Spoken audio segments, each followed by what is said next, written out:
नमस्कार दर्शकों, और आप सभी का स्वागत है राइट द रेमेडी सीजन 1 के इस आखिरी एपिसोड में। और क्योंकि ये हमारा फाइनल एपिसोड है तो हम बिल्कुल पूरी कोशिश करने वाले हैं कि ये एपिसोड सबसे ज्यादा इंटरेस्टिंग बने और उतना ही ज्यादा एनर्जेटिक बने जैसा हमारा अब तक की जर्नी रही है। और ये इंश्योर करने के लिए आज हमारे साथ एक बहुत ही खास मेहमान है। आज हमारे साथ हैं डॉक्टर गुरविंदर सिंह जी, जो कि ट्राई सिटी ही नहीं बल्कि पूरे नॉर्थ इंडिया के सबसे बेहतरीन और जाने माने ENT स्पेशलिस्ट और कॉकलियर इम्प्लांट सर्जन है। सर बहुत बहुत स्वागत है आपका। Thank you. और आपका बहुत बहुत धन्यवाद कि आपने हमारे लिए समय निकाला और हमें आपने अपनी कार में इस राइड के लिए जगह दी। Thank you. तो सर आपका ज्यादा समय ना लेते हुए, क्योंकि आपको हॉस्पिटल भी जाना है और सुबह सुबह ही हमने आपको परेशान कर दिया है, तो सबसे पहले मैं अपने सवाल पर आना चाहूंगा कि कॉकलियर इम्प्लांट सर्जरी एक ऐसी सर्जरी है जिसके थ्रू आप एक ऐसे व्यक्ति को सुनने के लिए क्षमता दे सकते हैं, एबिलिटी दे सकते हैं, जो पहले शायद साउंड्स को अच्छे ढंग से नहीं सुन पा रहे हैं। तो जब कोई आपका पेशेंट, आप एक सक्सेसफुल सर्जरी करते हैं और फिर वो एक सक्सेसफुल ट्रीटमेंट के बाद साउंड्स को सुनना शुरू करते हैं, तो वो पर्सनल तौर पे आपके लिए कैसी फीलिंग होती है और कितना इमोशनल होता है वो moment? Cannot be explained in words. I mean जो वो फीलिंग आती है उस वक्त कि भाई जिसको कभी सुना ही ना दे हो और उसके कान में आवाज पड़ती है जो, एंड जो उसका रिएक्शन होता है बच्चे का, नॉर्मली हमारे बच्चों में होती है सर्जरीज, ठीक है, छोटे बच्चे होते हैं तो कुछ बच्चे रो देते हैं, कुछ हैरान होते हैं, तो वो मतलब वो शब्दों में बयान नहीं किया जा सकता है, but it is really mesmerizing. It's a very emotional moment also, but very rewarding feeling also कि भी yes, we are like इतना कुछ करने के बाद पेशेंट इतना स्पेंड भी करता है and we do lot of effort for that surgery. वो जो रिएक्शन होता है ना, we are just watching for that. उसके लिए हम बस वेट कर रहे होते हैं and that is something like done. We have clinched it. It's like that. बिल्कुल मैं समझ सकता हूँ कि ये कितना इमोशनल मोमेंट होता होगा आपके लिए पर्सनल तौर पे भी। सर आप इतना लंबा आपका एक्सपीरियंस रहा है, आप इतने समय से ये सर्जरीज परफॉर्म कर रहे हैं, तो मैं ये जानना चाहता हूँ कि ये लाइफ चेंजिंग सर्जरीज परफॉर्म करने के दौरान आपने जो इतने सालों तक अपने पेशेंट्स को रिलीफ दिया है, एक जीवन के साउंड्स को सुनने की शक्ति दी है, तो इस दौरान आपको कौन कौन से चेंजेस या चैलेंजेस फेस करने पड़े? क्योंकि हमने देखा है इतने समय में टेक्नोलॉजी में बहुत सारे इंप्रूवमेंट्स आए। शुरुआत जब आपने की होगी तो इतनी इंप्रूव्ड टेक्नोलॉजीज नहीं रही होंगी, तो कौन कौन से वो चैलेंजेस थे जो आपको फेस करने पड़े? See, the challenges were not at the level of technologies. Technology रफली सेम ही है। इम्प्लांट जो आज से 10-15 साल पहले था अब भी वही है। सबसे बड़ा चैलेंज था एक तो cost of the implant is the biggest challenge. अच्छा। जो इम्प्लांट ही तकरीबन 5-6-7 लाख से शुरू होता हो and which goes up to like 18 lakh तक जाता है, ओनली इम्प्लांट कॉस्ट, फिर सर्जिकल कॉस्ट, फिर उसकी रिहेबिलिटेशन कॉस्ट। तो 99% ऑफ द पेशेंट्स ऐसे होते हैं जो अफोर्डिंग नहीं होते हैं। तो उन पेशेंट को पहले तो कन्विंस करना, पहले तो एक पेरेंट को कन्विंस करना कि भी आपके बच्चे को हियरिंग लॉस है और आपके बच्चे को ये डिवाइस चाहिए और वो लाइफ लॉन्ग लगेगा, ठीक है। तो इस सबसे बड़ा चैलेंज ये रहा। जब हमने स्टार्ट किया 16-17 में, 2016-2017 में, तो इतनी अवेयरनेस नहीं थी पेशेंट्स में, इतना पेरेंट्स में कमिटमेंट या ड्राइव नहीं था कि वो इतना पैसा खर्च करें। हाँ, आज वो चीज फर्क पड़ गई है। आज पेशेंट्स अवेयर हैं, खुद से दे आर मोटिवेटेड, हमारे पास अब वो मोटिवेटेड होकर ही आते हैं। बट उस वक्त क्या था, एक तो फंड्स का अरेंजमेंट करना, पेशेंट को कन्विंस करना, एंड फिर टेक्नोलॉजी लेवल पे तो चलो it was not a very big deal. तो हमारे पास जहाँ भी हम ऑपरेट करते थे तो वो होता ही था फैसिलिटीज। तो वो एक चैलेंज बहुत बड़ा रहा है और धीरे धीरे it's getting better.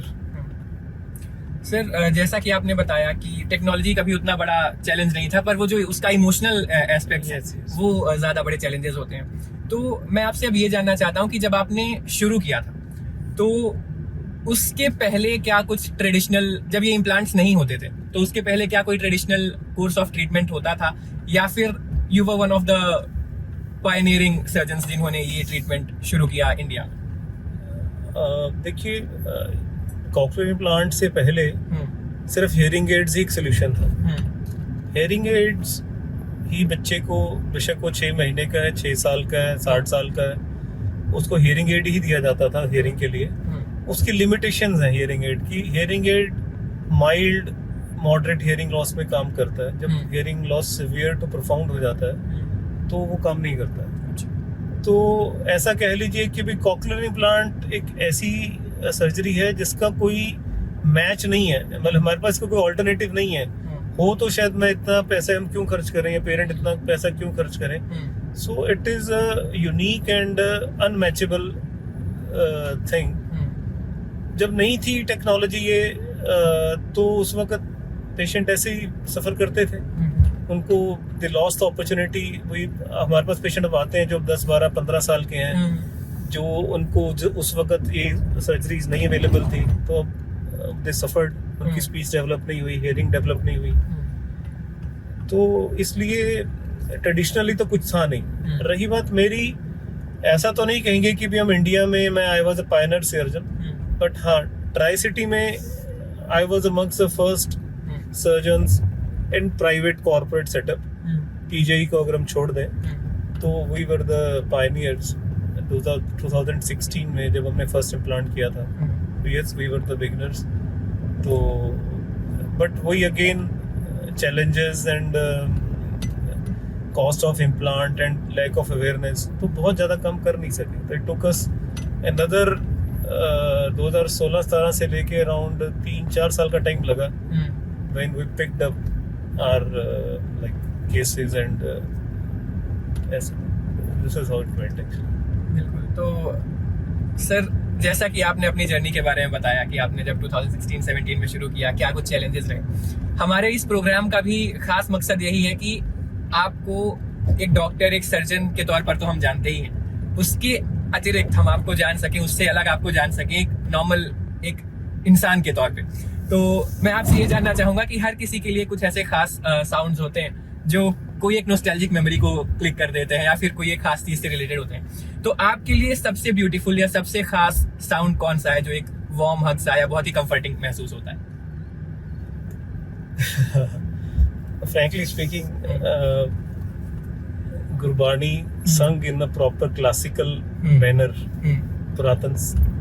That is a thing which I mean मुझे अंदर से जो इंस्पायर भी करती है और जो मुझे फैसिनेट भी करती है.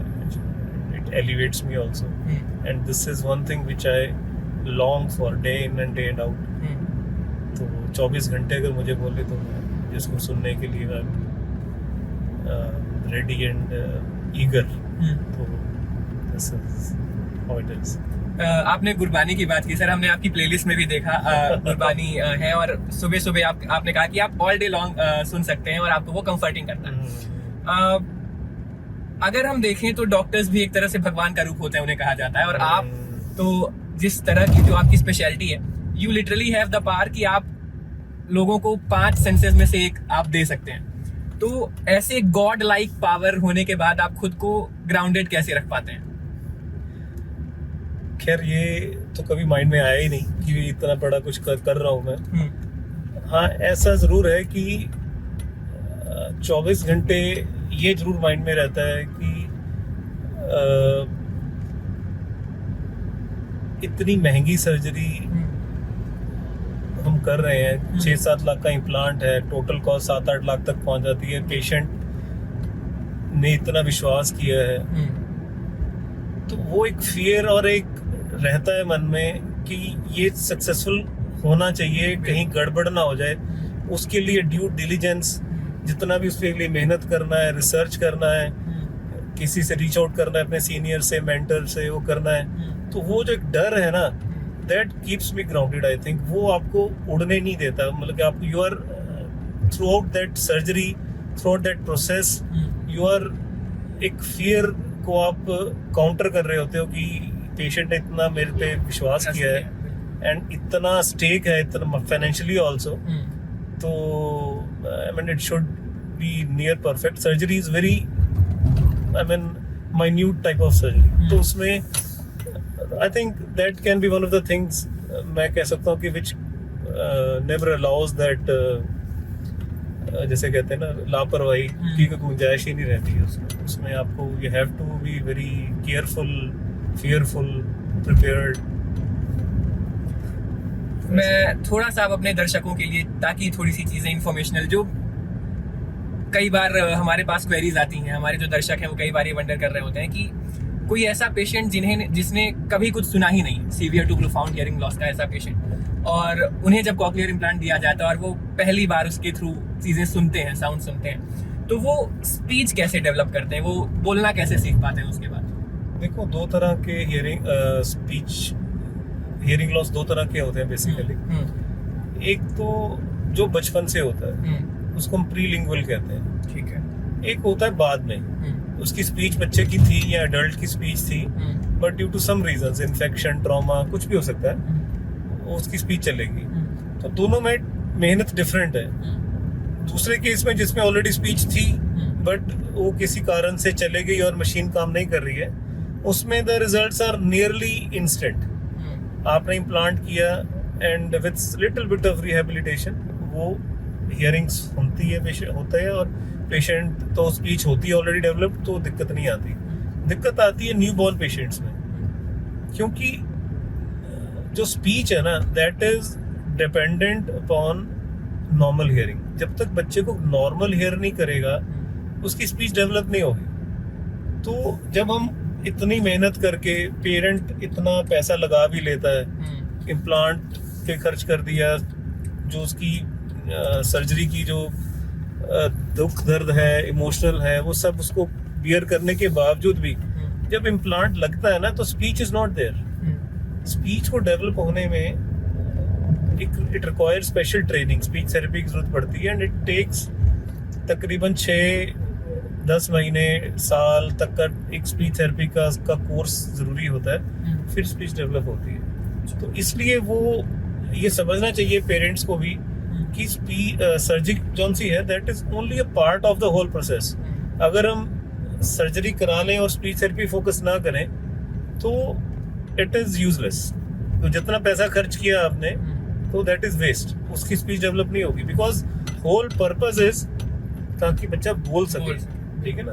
अकेली हियरिंग इज ठीक है, अच्छी बात है, बट अगर स्पीच, मीनिंगफुल स्पीच नहीं होगी तो अगेन बच्चा हैंडीकैप है। तो इसलिए स्पीच थेरेपी पेशेंट को पहली सर्जरी से पहले मेंटली प्रिपेयर्ड होना चाहिए। हम चाहते हैं, एक्सप्लेन भी करते हैं कि they should be mentally prepared कि 6 महीने at least they have to work for speech therapy, मेहनत करना है, तो then they get very good results. Sir, इस कॉक्लियर इम्प्लांट सर्जरी के लिए क्या कोई एज क्राइटेरिया भी होता है कि इस स्पेसिफिक उम्र तक या इसके बाद या इसके पहले ही ये सर्जरी की जा सकती है? हमने अभी 7 महीने के बच्चे का भी कर दिया है इम्प्लांट। अच्छा। हालांकि यूएस एफडीए कहता है 9 मंथ्स या 10 मंथ्स का उनका एक रिस्ट्रिक्शन है, बट इन इंडिया लुकिंग जो हमारा सिनेरियो रहता है, I think the earliest done is around 5.5 months pan India. तो हमारा यहाँ जो अभी यंगेस्ट है दैट इज 7 मंथ्स। तो I think age is no bar. इसमें क्राइटेरिया वही रहता है जो मैंने पहले बताया है कि अगर बच्चे की स्पीच डेवलप्ड है, फिर there is no age criteria. बेशक वो एडल्ट है, बुजुर्ग है, स्पीच सर्जरी कराई जा सकती है। अगर स्पीच डेवलप नहीं है, बचपन से बोला नहीं है, फिर देयर आर लिमिटेशंस। फिर ऐसा नहीं है कि भी हम 5-6 साल के बच्चे को सर्जरी कर दें और वो एक्सपेक्ट की भी नॉर्मल स्पीच आ जाएगी, ऐसा नहीं है। तो जिनकी बचपन से स्पीच हियरिंग नहीं है, उनके लिए as early as possible is the criteria, as early as possible. 6 महीने से लेके साल, 1.5 साल, 2 साल, 3 साल पहले, 1.5-2 साल, 3 साल का जो पीरियड है, that is considered the ideal time जिस पे हम जब सर्जरी करेंगे तो ब्रेन इज ऑटोमेटिकली रिसेप्टिव, तो speech outcomes are very good and they become near normal in long term. Sir, आप काफी समय से ऐसे पेशेंट्स को देख रहे हैं जो हियरिंग लॉस से पीड़ित हैं। कॉक्लियर इम्प्लांट सर्जरी के बारे में वो कौन से मिसकंसेप्शंस हैं जो आपको सबसे ज्यादा देखने को मिले अपने पेशेंट्स में या उनके पेरेंट्स में, जो लोगों में बहुत ज्यादा मिसकंसेप्शंस हैं? सबसे पहले तो यही होता है कि उनको लगता है कि ये ब्रेन सर्जरी है कोई, ठीक है। हम इतना, क्योंकि कॉस्ट इन्वॉल्व सो है, बिल्कुल, हाँ। तो उनको एक फियर लगता है कि it is super major surgery और हम ब्रेन से कुछ करने वाले हैं, तो बच्चे को कहीं और दूसरे लेवल पे कोई दिक्कत ना हो जाए, जैसे हम इंटरफेयर कर रहे हैं ब्रेन में। तो ये तो सबसे बड़ा मिक्स मैं चाहूंगा कि इस माध्यम से कि भी नहीं, ऐसा कुछ नहीं है। रूटीन सर्जरी, जैसे हम रूटीन ईयर सर्जरी करते हैं, वैसी सर्जरी है। ऐसा कुछ उसमें risk related to brain are not involve, बिल्कुल। एंड हम प्रॉपर केयर से एंड पूरी प्रिकॉशन से इसको प्रोसीड करते हैं, तो ऐसा कुछ नहीं है। दूसरा, पेशेंट के मन में डाउट होता है कि मिथ्स होता है ये कि हमने लगाया इम्प्लांट और स्पीच इज ऑटोमेटिक तुरंत। तो हाँ, ऐसा नहीं है। तो उसको कंसल्ट करना पहले बहुत जरूरी है, हम करते भी हैं। तो तीसरा, इसके बारे में एक जो मैं रिसेंटली देख रहा हूँ खासकर एडल्ट पेशेंट्स में, वो ये सोच के आते हैं हमारे पास कि कॉक्लियर इम्प्लांट मतलब हियरिंग एड से छुटकारा। ये दे डोंट रियलाइज कि भाई cochlear implant is also a hearing aid. उसमें भी एक्सटर्नल कंपोनेंट होता है, एक इंटरनल कंपोनेंट होता है। वो हमारे पास आते हैं ये सोच के कि भाई यार मैं इम्प्लांट करा लेता हूँ, तो जो बाहर वाला कंपोनेंट लगाना पड़ेगा जो सोशली इतना एक्सेप्टेबल नहीं होता है वो नहीं लगाना पड़ेगा। बट एक बहुत बड़ी उनको एक मिसकंसेप्शन रहती है कि कॉक्लियर इम्प्लांट में वो आप हियरिंग एड से छुटकारा मिल जाएगा, but it is also type of hearing aid. बाहर भी दिखता है, अंदर भी कंपोनेंट रहता है। ये कुछ मेन आई थिंक जो हमने फेस करी है। सर, कॉक्लियर इम्प्लांट सर्जरी के बारे में हमने देखा है कि ये बड़ी ही लाइफ चेंजिंग सी सर्जरी होती है, और जब लोग पहली बार साउंड्स को सुनते हैं तो उनके एक्सपीरियंसेस भी, उनके एक्सप्रेशंस अलग ही होते हैं। तो एज अ सर्जन आपने क्लोजली इन सभी को देखा है, पेशेंट्स आपके पास फॉलोअप के लिए भी आते होंगे। तो अपार्ट फ्रॉम हियरिंग की सुनाई तो उन्हें देने ही लगा, लेकिन सिर्फ इस एक फैक्ट के अलावा उनकी लाइफ में और क्या क्या चेंजेस होते हैं और उनकी फैमिली की लाइफ में और क्या चेंजेस आते हैं? बड़ा ही अच्छा क्वेश्चन है आपका, बिकॉज हियरिंग ना एक ऐसी सेंस है जो आपको समाज से जोड़ती है। बिल्कुल। और कोई भी सेंस की बात करें, अगर सपोज एक कोई नेत्रहीन है, ठीक है, आपने देखा होगा blind persons they are living normal life, normal activities, braille लिपि है, पढ़ने में they are doing very good, कुछ बहुत हाई पोस्ट से भी बैठे हैं, socially they are doing good, well connected. But जिनकी स्पीच नहीं है ना, हियरिंग नहीं है तो स्पीच नहीं है, ठीक है, तो जो हियरिंग जिनके पास नहीं है तो वो गूंगा भी और बहरा भी है, तो वो समाज से बिल्कुल ही डिस्कनेक्टेड है।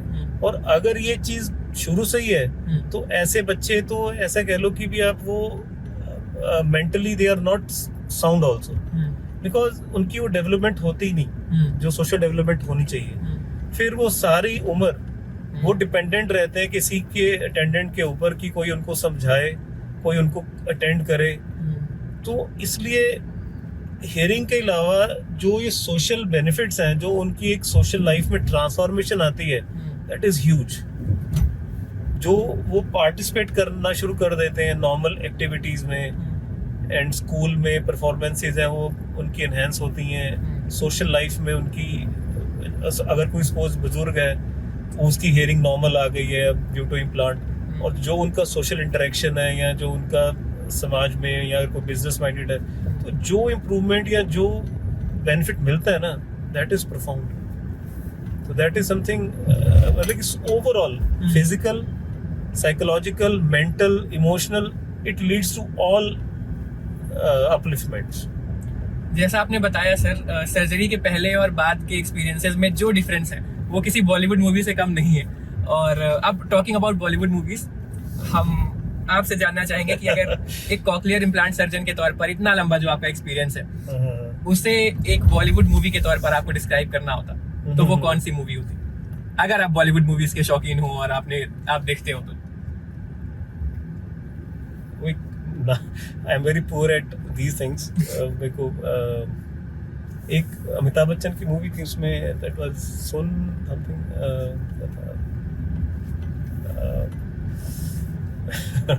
Difficult for me because I am don't watch movies. मैं बॉलीवुड से टॉलीवुड से किसी भी कनेक्टेड नहीं हूँ। तो अपने फ्री टाइम में आप कैसे, लेजर टाइम में क्या करते हैं sir after a hectic day? बच्चों को काफी टाइम देना पड़ता है। बच्चे मेरे छोटे हैं जी, दे आर स्पोर्ट्स पर्सन, दोनों बैडमिंटन प्लेयर्स हैं। अच्छा। बेटी मेरी अच्छा कर रही है, she is like state champion in under 15 badminton में। तो उनकी कोचिंग्स के लिए लेके जाना और उनको टाइम देना, आई थिंक मेरे पास अपने लिए टाइम बचता ही नहीं है। सुबह से लेके शाम तक they have early morning sessions, they have evening sessions. तो we both are working, me and my wife दोनों काम करते हैं। तो ऐसे ही मैनेज करते हैं। तो ऐसा कह मतलब कि ये कहा जा सकता है कि प्ले तो टाइम है ही नहीं। तो जो थोड़ा बहुत टाइम होता है वो, जैसे I told you, I am fond of classical कीर्तन, लर्निंग एंड लिसनिंग आल्सो। तो वो थोड़ा वो जो टाइम है उसी में जाता है। अपने कॉलेज डेज में या अपने स्कूल डेज के टाइम पे सर क्या आप भी कोई स्पोर्ट में इंटरेस्टेड थे या फिर किसी तरह के आर्ट में? I was a very good cricketer. अच्छा। तो मैं 10वीं तक मैं अपनी जो लोकल स्कूल टीम तो नहीं कहूँगा, मोहल्ला टीम, जो क्लास की टीम, तो उसमें I was one of the better players. अच्छा बॉलर था मैं। तो शायद मेरे फादर ने फोर्स ना किया होता तो मैं स्पोर्ट्स में ही जाता, क्रिकेटर बनना चाहता था। But my father had a dream कि उनकी फैमिली में डॉक्टर बने। हमारी फैमिली में कभी कोई डॉक्टर था नहीं। तो हम दोनों ब्रदर्स को वो डॉक्टर बनाना चाहते थे। बड़ा ब्रदर है मेरा, तो वो finally he ended up doing engineering. अच्छा। तो फिर उसके बाद तो मेरे पर और प्रेशर आ गया तो कि अब यही करना है। तो बट ठीक है, no regrets. It was a good transformation. तो cricket was one fantasy and it went for long. But अब वो भी नहीं है, अब तो उससे भी हम चलते होंगे। तो डॉक्टर साहब, like every other Indian boy, आपका भी सपना था एक टाइम पे क्रिकेटर बनने? बिल्कुल बिल्कुल, बहुत खेलते थे। Who is your favourite cricketer of all time? Of all time तो बड़े डिफिकल्ट क्वेश्चन सारे। मतलब कि उस टाइम पे जब हम देखते थे तो Gavaskar, Kapil Dev were the key player जो इंडिया में होते थे। ठीक है ना। तो उसके बाद yes, Sourav Ganguly, Rahul Dravid, these were, ऐसा कोई नहीं था भी उसको मैं आइडल मानता हूँ। ठीक है। Tendulkar, then yes, because of its technique he was very graceful watching. तो I love to watch। ठीक है, we watch everybody। I mean, cricket में ऐसा कुछ नहीं, nobody was role model, ऐसा कुछ नहीं था। बट ठीक है। तो अब out of cricket if you want, then yes, Roger Federer okay is one name which is, I mean, it stands out because of his personality, charm, and there are many good players। have you been to any of the matches, Roger Federer के live matches? नहीं, कभी मौका नहीं मिला। I mean, they are all abroad। बिल्कुल। But कोई मौका मिले तो जरूर। माय एल्डर सन जो मेडिकल स्कूल में है, he was a tennis player also. तो मैं खुद एक क्रिकेट के बाद कोई नाम आता है स्पोर्ट का तो I myself was a very good tennis fan. अच्छा। तो इसलिए I admire old, I mean, for very since childhood, we've been watching after cricket, it was tennis, lawn tennis। तो स्टेफी ग्राफ जैसे, Ivan Lendl जैसे, Andre Agassi जैसे, पीट साम्प्रास, you name any पुराना player, तो we have been watching them regularly। then अब तो नई जनरेशन तो है ही है। तो इसी के साथ सर हम अपने आखिरी सेगमेंट में आ गए जो कि है फन सेगमेंट, और इसमें हम आपको 5 बॉलीवुड डायलॉग सुनाएंगे। ओके। और आपको गेस करना है कि वो कौन से एक्टर हैं। ओके। तो here we go, the first one. Amitabh Bachchan ji, Amitabh Bachchan, Agneepath. Okay.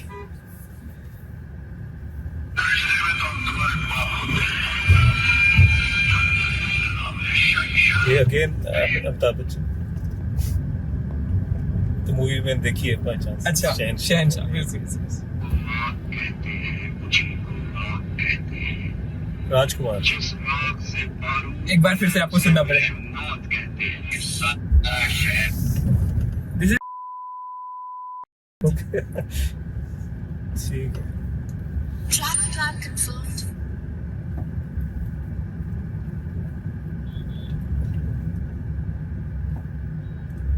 Tickets not confirmed। Ticket is shown in PTA। Get train suggested।